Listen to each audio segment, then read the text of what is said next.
నమస్తే అండి. Welcome to my channel Prasad garden zone. ఈరోజు ఎపిసోడ్లో మీకు నేను చామంతి మొక్కలను మనం ఈ సంవత్సరం అయిపోయిన తర్వాత మళ్ళీ నెక్స్ట్ ఇయర్కి ఏ విధంగా జాగ్రత్త పరచుకోవాలి, దాన్ని కటింగ్స్ నుంచి ఏ విధంగా మళ్ళీ డెవలప్ చేసుకోవాలి, అలాగే ఏ విధంగా చేస్తే ఎక్కువ పూలు పూస్తుంది, ఎక్కువ స్టెమ్స్ వచ్చి ఎక్కువ బ్రాంచెస్ వచ్చి ఎక్కువ పూలు పూసి అందంగా పువ్వులు పెద్ద పువ్వులు మధ్యలో రాలిపోకుండా ఉండాలంటే ఏం చేయాలి అన్నీ కూడా నేను మీకు ఈ వీడియోలో చెప్పదలుచుకుంటున్నాను.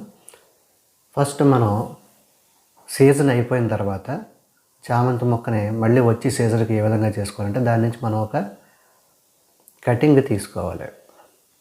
కటింగ్ తీసుకుని దాని నుంచి మళ్ళీ డెవలప్ చేయొచ్చు. అంటే చిన్న ముక్క తీసుకుని ఒక 3 అంగుళాల ముక్క తీసుకుని దాని నుంచి మళ్ళీ డెవలప్ చేయొచ్చు. ఇది ఎప్పుడు చేయాలి అంటే మనకి ఆగస్ట్ నెలలో వర్షాలు పడిన తర్వాత కొంచెం వాతావరణం చల్లబడుతుంది కదా, ఆ టైంలో ఒక 3 అంగుళాల ముక్కను తీసుకోవాలి. చిగుర్లు ఉంటాయి కదా, 3 అంగుళాల డెప్త్ పొడవుండేలా తీసుకుని దానికి ఆకులన్నీ కట్ చేసేసుకోవాలి. ఎందుకు ఆకులు కట్ చేసుకోవాలని నేను చెప్తాను. ఇలాగ కాండం మట్టిగా ఉండి ఇలాగ తీసుకుని ఒక 3 అంగుళాలు మినిమం 3 అంగుళాల నుంచి 5 అంగుళాల మొక్కనే తీసుకోవాలి. ఎప్పుడంటే ఆగస్ట్ నెలలో, అంటే వర్షాలు పడిపోతాయి కదా ఇప్పుడు ఆగస్టు లేకపోతే సెప్టెంబర్ తీసుకునే దాన్ని ఈ విధంగా మనం ఒక చిన్న దాంట్లో ఒక 3 అంగుళాల చిన్న కుండీలు ఉంటాయి, లేకపోతే ప్లాస్టిక్ గ్లాస్ ఉంటాయి కదా, వాటర్ గ్లాసులు ప్లాస్టిక్, అందులో కానీ అడుగున కన్నం పెట్టి దాంట్లో కోకోపిట్ కంపోస్ట్ సమానంగా వేసుకుని దాంట్లో మనం ఇది నాటుకోవాలి. ఎలాగా కటింగ్ నాటుకునేటప్పుడు రూటింగ్ హార్మోన్ ఉంటే సరే, లేకపోతే ఇలాగ ఈ సిన్నమన్ పౌడర్ అంటే దాల్చిన చెక్క పౌడర్ ఉంటుంది కదా, దాల్చిన చెక్క పౌడర్ని కట్ చేసి దానికి అద్దాలన్నమాట. చేస్తే ఇది రూటింగ్ హార్మోన్ కింద పనిచేస్తుంది. అంటే రూట్స్ తొందరగా వస్తాయి అన్నమాట. ఫంగల్ ఇన్ఫెక్షన్స్ రాకుండా ఉండి రూట్స్ బాగా వస్తాయి. దాన్ని ఈ విధంగా చిన్న కుండీలో ఒక 3 అంగుళాల కుండీలో పాతుకుంటున్నాం. ఇందులో ఏం కలిపాం తెలుసు కదా, కోకోపిట్ కంపోస్ట్ సమాన పాళ్ళలో కలిపాం. ఎందుకంటే గుల్లగా ఉంటుంది, ఏళ్ళు వచ్చినప్పుడు తొందరగా వస్తాయి, ఏళ్ళు తొందరగా లోతుకంటా పాతుకునే విధంగా దానికి కొద్దిగా నీరు వేయాలన్నమాట. కోకోపిట్ వేయటం కాబట్టి నీరు ఒకసారి వేస్తే మళ్ళీ 3 రోజుల వరకు అక్కర్లేదు. ఎవ్రీ 3 డేస్కి అది తడుపుతూ ఉండాలన్నమాట. అయితే దీన్ని ఇలా గాలిలో ఉంచేస్తే ఏమవుతుందంటే నీరు ఎవాపరేట్ అయిపోతుంది. అలాగే ఆకులు ఎక్కువ ఉంటే ఆకుల్లోంచి నీరు ఎవాపరేట్ అయిపోయి మొక్క డ్రై అయిపోతుంది కాబట్టి ఆకుల్ని ఛార్జ్ అయినంత వరకు ఆకులన్నీ తీసేస్తాం. ఇప్పుడు దీన్ని వాటర్ ఎవాపరేట్ అయిపోకుండా ఉండక పైన ఒక ప్లాస్టిక్ కవర్ ఏదన్నా దాని మీద మూత పెట్టి ఉంచుతాం. ప్లాస్టిక్ కవర్ కంటే ఒక 2 లీటర్ల సీసా ఉంటుంది కదా వాటర్ బాటిల్, దాన్ని అడుగును కట్ చేసేసి దాన్ని ఈ విధంగా పైన మూతకి చిన్న కన్నాలు పెట్టి గాలి వెళ్ళే విధంగా లైట్గా దాన్ని పైన మూత పెట్టేసాం అనుకోండి. అప్పుడు వాటర్ డిహైడ్రేట్ అయిపోకుండా మొక్కకి తడి తగులుతూ ఉంటుంది, అందులో తడి ఆరిపోకుండా ఉంటుంది. మొక్క ఏంటంటే వేళ్ళు వచ్చే వరకు ఎండిపోకుండా ఉంటుంది అనమాట. ఈ విధంగా చేసుకుంటే ఇది మనకు దగ్గర ఒక నెలకి దీంట్లోకి ఆకులు వస్తాయి, ఏళ్ళు వస్తాయి. ఒక నెల తర్వాత దీన్ని మనం పెద్ద కుండీలో పాతుకోవచ్చు. చూసారు కదా ఎలా వచ్చిందో, దీన్ని పెద్ద కుండీలో పాతుకోవాలన్నమాట. ఇప్పుడు మనకి ఇది చిన్న కుండీలో ఉన్నంతసేపు 3 రోజులు ఒకసారి నీళ్ళు వేస్తే చాలు, రోజు అక్కర్లేదు. తీసేసాక ఒకసారి నీళ్ళు వేసి దీన్ని మనం పెద్ద దాంట్లోకి మార్చుకుంటున్నాం. అప్పుడు అయితే పెద్ద కుండీ మీకు 10 లీటర్ల కుండీ లేదా 10 అంగుళాలు వెడల్పున్న కుండీ అయితే కరెక్ట్గా సరిపోతుంది. నా దగ్గర 4 లీటర్ల పెయింట్ డబ్బా పార్దు ఉంటే అందులో వేస్తున్నాను. అంతకంటే పెద్దది లేదు నా దగ్గర, కాబట్టి దాంట్లో వేస్తున్నాను ప్రస్తుతానికి. మీకు నేను చెప్పేది ఏంటంటే 10 అంగుళాల కుండీ లేదంటే 10 లీటర్ల పెరుగు బకెట్ అయితే బాగుంటుంది. దీనికి మట్టి మిశ్రమ ఎలా కావాలి, నేను పాత మట్టి వాడిన మట్టి తీస్తున్నాను.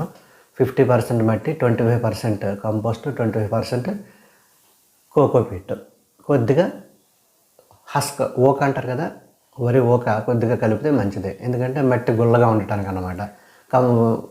మట్టి గుల్లగా ఉండటానికేమో హస్క్ కలిపాం. అలాగే మట్టి నీరుని పట్టి ఉంచుకోనాక ఇందులో మనం కోకోపిట్ కలిపాం, ఎరువు కింద ఏమో వెర్మి కంపోస్ట్ కలిపాం, అలాగే మట్టి. నెక్స్ట్ ఒక 4 లీటర్ల డబ్బా ఉంది, పెయింట్ డబ్బా, దాని కింద కన్నాలు ఈ విధంగా డ్రైన్ హోల్స్ పెట్టుకోవాలి. నా దగ్గర 4 లీటర్లు ఉందండి, 10 లీటర్లు అయితే బాగా వస్తుంది మొక్క. 4 లీటర్లు మరి ఉండబట్టి అదే వేసుకుంటున్నాను నేను.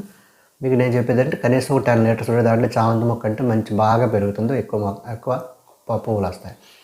ఇప్పుడు మట్టితో నింపుకున్న తర్వాత దీనికి ట్రాన్స్ప్లాంట్ చేసుకుంటాం. ట్రాన్స్ప్లాంట్ చేసుకునేటప్పుడు దాంట్లో కరెక్ట్గా మనకి ఈ సైజ్ ఎంత ఉందో అంత కన్నంలాగా ఒక హోల్ కింద చేసుకుని అందులో పెట్టేస్తాం. కుదిరితే మీకు ఇందులో కొద్దిగా ట్రైకోడర్మా విరిడి కానీ సూడోమోనాస్ 2 కలిపి కూడా వేసి పెడితే ఫంగల్ ఇన్ఫెక్షన్స్ రాకుండా ఉంటుంది. లేదంటే నా దగ్గర ప్రస్తుతం లేవు కాబట్టి మామూలుగా వేసేస్తున్నాను.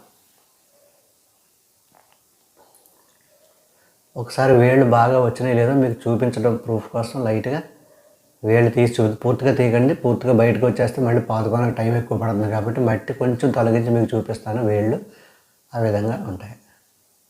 చూసారా బాగానే వచ్చిన వేళ్ళు ఈ విధంగా వేసేస్తాం అన్నమాట. ఇది మనం అంతా కూడా శీతాకాలానికి ముందే సీజన్కి ముందే చేసేసుకోవాలి. మనంటే ఆగస్ట్ నెలలో కటింగ్ తీసుకుంటే సెప్టెంబర్ కల్లా మీకు ఇలాగ పాతేసుకోవాలన్నమాట. సెప్టెంబర్ నెలలో దీన్ని పాతుకుని శుభ్రంగా నీళ్ళు వేస్తే మీకు అక్టోబర్ నెల ఆఖరి నుంచి పూత స్టార్ట్ అయిపోతుంది. అక్టోబర్, నవంబర్, డిసెంబర్, జనవరి, ఫిబ్రవరి, మార్చి వరకు పూలు వస్తాయి అన్నమాట. ఈ విధంగా చేసుకోవాలి. దీనికి ఎరువు ఎలాగ ఇవ్వాలి? ప్రతి 15 రోజులకి ఒకసారి దీనికి వెర్మీ కంపోస్ట్ని ఇస్తుండాలి. వెర్మీ కంపోస్ట్ కానీ, ఆవు పేడ కానీ, గొర్రె పెంట కానీ ఏది ఉంటే అది, పశువుల ఎరువు ఏదో ఒకటి, లేదా కిచెన్ వేస్ట్ కంపోస్ట్ కానీ ఏదో ఒకటి ఇస్తుండాలి. మీరు ఫస్ట్లో ఏం చేస్తారంటే దీని ఒక వారం రోజుల పాటు నీళ్ళలో ఉంచండి, తర్వాత ఎండలోకి మార్చండి. అంటే మొక్క పాతిన వెంటనే నీడలో పెట్టి ఒక వారం రోజుల తర్వాత దాన్ని ఎండలో పెట్టుకోవచ్చు. చెప్పినట్టుగానే మీకు అప్పుడప్పుడు ఎరువు వేస్తూ ఉండండి. ప్రతి నెలకి ఒకసారి, ఎవ్రీ మంత్కి ఒకసారి మట్టుకి మస్టర్డ్ కేక్ ఒక్క స్పూను కొద్దిగా పక్కకి తీసి ఒక్క స్పూన్ మస్టర్డ్ కేక్ ఇచ్చారనుకోండి, విపరీతంగా పూలు పోస్తుంది. బ్రహ్మాండమైన బలం మొక్కకి. కొంచెం ఇది మస్టర్డ్ కేక్ పౌడర్ అండి, నేను ఆడించుకున్నాను. ఆవాలు తీసుకెళ్ళి ఆడించుకుంటే మస్టర్డ్ ఫ్రెష్ది కాబట్టి ఈ విధంగా ఉంది. కొన్నాళ్ళు పోతే ఇది కలర్ షేడ్ అవుతుంది, ఇంత ఎల్లో కలర్లో ఉండదు మీరు బయట కొనుక్కున్నది. ఇది ఫ్రెష్ది కాబట్టి ఇలా ఉంది. ఒక్క స్పూన్ చాలు, నెలకొక్కసారి ఒక్క స్పూన్ వేయండి చాలు. దీన్ని మీరే ఆశ్చర్యపోతారు. అది కాక 15 రోజులకు మామూలుగా మీరు వేసుకునే ఎరువు ఏదో కంపోస్ట్ కానీ ఏది ఉంటే అది వేసుకోండి. ప్రతి నెల బట్టికి ఒక్కరోజు అది ఇచ్చి దానికి శుభ్రంగా నీరు పెట్టండి. మీరే ఆశ్చర్యపోతారు ఎలా వస్తాయి పూలు. బ్రహ్మాండం పెద్ద పెద్ద పూలు వస్తాయి, మంచి కలరింగ్ వస్తుంది. అలాగే